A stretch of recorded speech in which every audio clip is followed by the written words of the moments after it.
بسم اللہ الرحمن الرحیم۔ عزیز طالبات السلام علیکم۔ آپ کی اردو لازمی کی ٹیچر مسز عابدہ ارشاد آپ سے مخاطب ہے۔ سیکنڈ ایئر اردو لازمی کے اسمارٹ سلیبس کے مطابق ہم شامل نصاب نظموں میں سے احسان دانش کی نظم تغیر کا مطالعہ کر رہے ہیں۔ احسان دانش کے مختصر تعارف کے بعد میں نے آپ کو اس نظم کا خلاصہ بتایا۔ اس کے بعد ہم نے اس نظم کے پہلے 4 اشعار کی تشریح کی۔ آج ہم 5ویں شعر کی تشریح کر رہے ہیں۔ 5واں شعر نظم کا یوں ہے: شمس و قمر کو ضد ہے کہ گر میں سفر رہیں، شمس و قمر کو ضد ہے کہ گر میں سفر رہیں، بے رنگینیوں میں خالق شام و سحر رہیں۔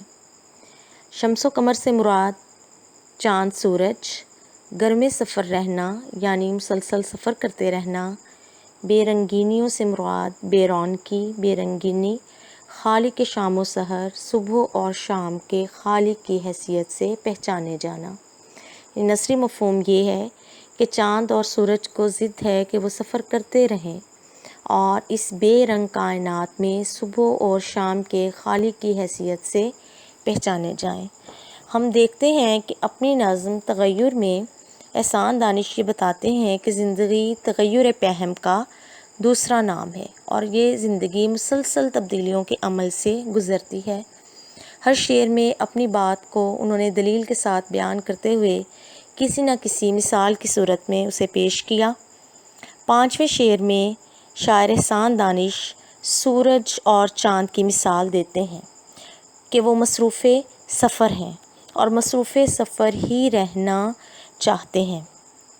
سورج مشرق سے طلوع ہوتا ہے، ہم سب جانتے ہیں۔ آہستہ آہستہ اس کی کرنیں جو پہلے ٹھنڈی ہوتی ہیں، دن آگے بڑھنے کے ساتھ ساتھ ان میں حدت بڑھتی چلی جاتی ہے، پھر آہستہ آہستہ یہی گرمی کم ہوتی چلی جاتی ہے اور جب مغرب میں سورج غروب ہو جاتا ہے، یہاں تک کہ نظر آنا بند ہو جاتا ہے تو چاند نکل آتا ہے، اور جب چاند طلوع ہوتا ہے تو بالکل وہ باریک سا ہوتا ہے، اسے ہلال کہتے ہیں۔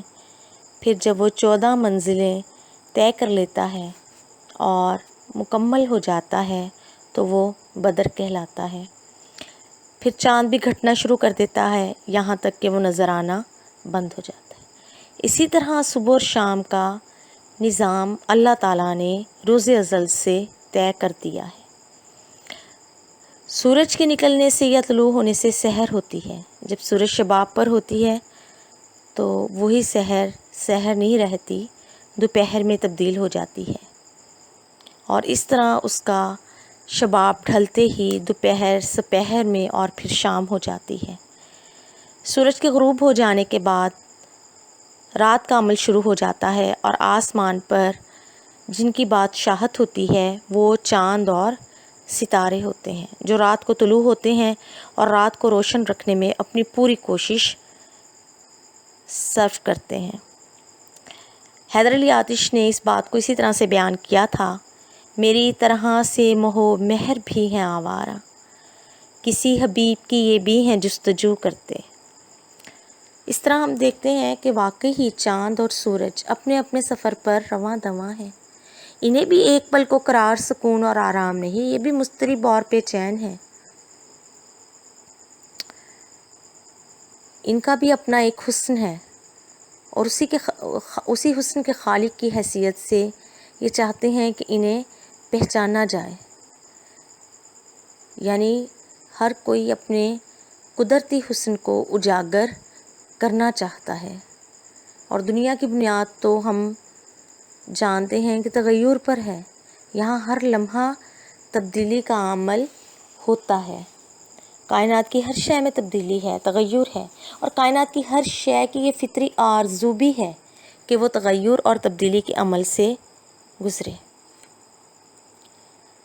درخت کی شاخ میں یہ آرزو ہے، اس کے دل میں یہ آرزو ہے کہ وہ پھلے پھولے اور ترقی کرے۔ یہی آرزو اس کی رگ رگ سے پھوٹتی ہے۔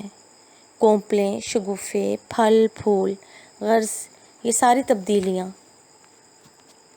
رات کے اندر صبح بننے کی آرزو ہے۔ دوسرے شعر میں ہم نے یہ بات بھی پڑھی کہ سکوت کے دل میں آواز کی آرزو اور تمنا ہے۔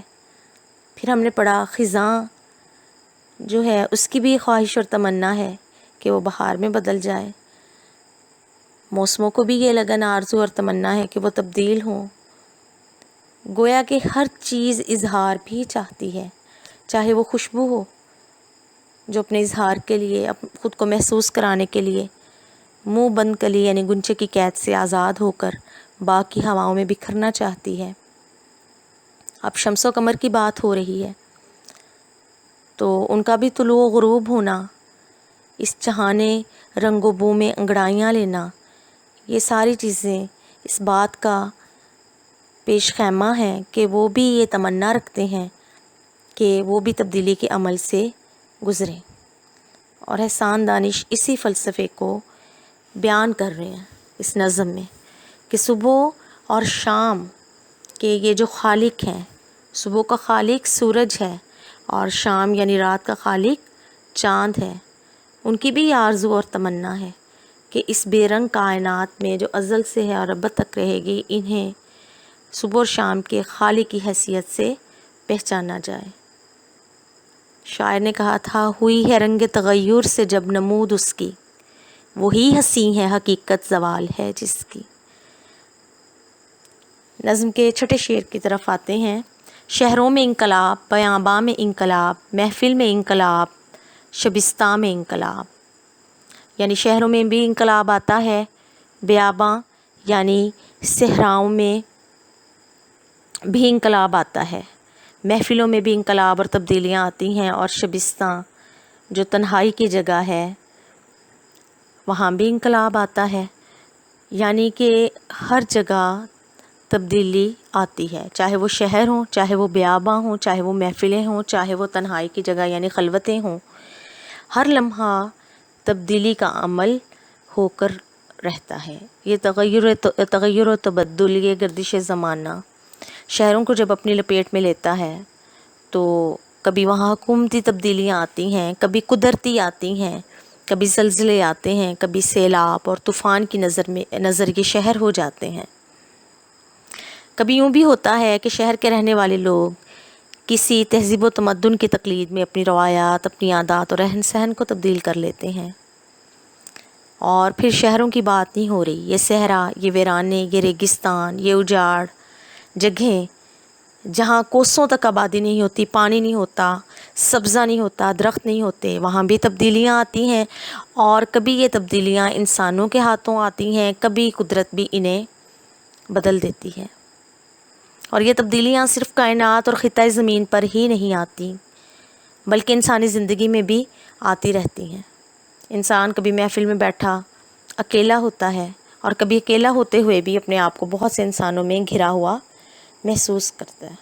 گویا ہر جگہ تبدیلی کے آثار ہیں، اور کوئی شے ایسی نہیں جس پر تبدیلی کا اثر نہ ہو رہا۔ اور اس شعر میں وہ شہروں، بیابانوں، محفلوں اور تنہائیوں میں بھی بتا رہے ہیں کہ تبدیلی اور انقلاب کا عمل جاری و ساری ہے۔ انسانوں کی زندگیوں میں جب انقلاب آتے ہیں تو لوگ بھی بہت سی تبدیلیوں کے عمل سے گزرتے ہیں۔ اسی طرح بیابانوں اور جنگلوں کو ویران کہا جاتا ہے، وہاں تبدیلی کا عمل بھی آتا ہے۔ بہار کا موسم آ جانے کے بعد یہی جنگل اللہ تعالیٰ کے جمال کا ایک دل فریب نظارہ پیش کرتے ہیں۔ جو خردرو پھول ہوتے ہیں اپنے آپ اگتے ہیں، وہی اپنی بہار دکھا رہے ہوتے ہیں۔ پرندے آ کر ان پر چہچہاتے ہیں، اور جنگلوں میں درندے بھی آ کر بسیرا کر لیتے ہیں، اور وہاں آبادی کا سماں ہو جاتا ہے، پھر ہر طرف رونق ہی رونق نظر آتی ہے۔ تو گویا تبدیلی کا عمل ہر جگہ آتا ہے، چاہے وہ شہر ہوں، چاہے وہ ویرانے ہوں، چاہے وہ محفلیں ہوں، یا چاہے وہ خلوت یعنی تنہائی کی جگہ ہوں۔ طالبات نظم کا آخری شعر ہے۔ کس پر یہاں تغیر نو کا فسوں نہیں، اس بزم میں نصیب کسی کو سکوں نہیں۔ تغیر نو سے مراد ہے نئی تبدیلی، فسوں سے مراد ہے جادو، بزم سے مراد محفل۔ اس دنیا میں کون سی ایسی چیز ہے جس کی زندگی میں انقلاب نہیں، تبدیلی نہیں؟ اور یہ زندگی وہ ہنگامہ خیز زندگی ہے جس میں کسی کو سکون نصیب نہیں ہے۔ تو ہم دیکھتے ہیں کہ نظم کے آخری شعر کی طرف جب احسان دانش گئے تو ہمیں وہ ایک سبق دے رہے ہیں اور اپنی بات کو سمیٹتے ہوئے کہہ رہے ہیں کہ اس کائنات میں سکون ناممکن ہے۔ یہاں ہر گھڑی، ہر لمحہ، ہر آن انقلاب اور تغیر رونما ہوتا ہے۔ لہذا انسان کو اس انقلاب اور اس تبدیلی یا اس بدلتے ہوئے حالات سے ہرگز بھی خوف زدہ یا پریشان نہیں ہونا چاہیے، کیونکہ زندگی اسی انقلاب کی ہی مرہون منت ہے۔ سکون محال ہے قدرت کے کارخانے میں، ثبات ایک تغیر کو ہے زمانے میں۔ آج ہر شے کچھ اور ہے، کل کچھ اور ہوگی۔ آج اگر شگفتگی ہے کل پیمردگی ہوگی، آج اگر شباب ہے کل بڑھاپا ہوگا۔ ہر شے اپنے اصل کی طرف محو سفر ہے۔ جو بھی چیز آغاز میں ہے وہ انجام کی طرف جا رہی ہے۔ اور زندگی تو نام ہی سراپا عمل ہونے کا ہے، جد و جہد کا ہے، مسلسل پہم سعی و عمل کا ہے، اور یہی چیزیں زندگی کے اور ترقی کے لوازم ہیں۔ عمل ہی زندگی ہے۔ وہ قومیں جو مصروف عمل رہتی ہیں وہ ترقی کرتی ہیں، جو بے عمل ہو جاتی ہیں وہ جلد فنا ہو جاتی ہیں۔ قرآن پاک میں بھی عمل ہی کی تلقین کی گئی۔ جہاد کو اور عمل صالح کو ہی کامیابی کی شرط قرار دیا گیا۔ اور احسان دانش بھی اپنی اس نظم میں شروع سے آخر تک انقلاب کے حوالے سے ہی تبدیلی کا یعنی عمل کا پیغام دیتے ہوئے نظر آتے ہیں، کیونکہ زندگی حرکت و عمل پر ہی موقوف ہے۔ روز و شب کی تبدیلی ہو، موسموں کا آنا جانا ہو اور ان کا تغیر و تبدل ہو، چاند اور سورج کا نکلنا یا غروب ہونا ہو، پھولوں کی شگفتگی یا مرجھانا ہو، فضاؤں کا نور یا رات کا اندھیرا ہو، عمر کا جوانی پانا یا ڈھل جانا ہو، ہر چیز تبدیلی کا شکار ہے۔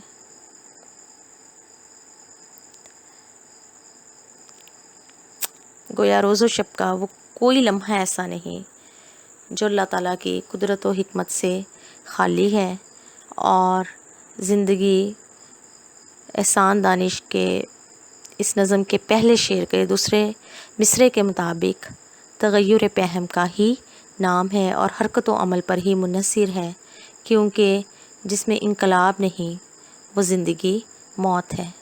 جنبش سے ہے زندگی جہاں کی، یہ رسم قدیم ہے یہاں کی، ہے دوڑتا اشہب زمانہ، کھا کھا کے طلب کا تازیانہ، اس راہ میں مقام بے محل ہے، پوشیدہ قرار میں اجل ہے۔ طالبات تغیر نظم کی تشریح مکمل ہو چکی ہے۔ آپ کے لیے اسائنمنٹ یہ ہے کہ آپ نے نظم تغیر کا خلاصہ لکھنا ہے اور اس کے دوسرے اور تیسرے شعر کی تشریح لکھ کر سیکنڈ ایئر کے واٹس ایپ گروپ میں کل یعنی بدھ کے روز سینڈ کرنی ہے۔ امید ہے سب طالبات تفویض کردہ کام مکمل کر کے وقت پر اور مقررہ دن یعنی کل واٹس ایپ گروپ میں شیئر کریں گی۔ کل کا دن ہی اس اسائنمنٹ کی ڈیڈ لائن ہے، اس کے بعد آپ یہ اسائنمنٹ نہیں بھیج سکیں گی۔ اللہ حافظ۔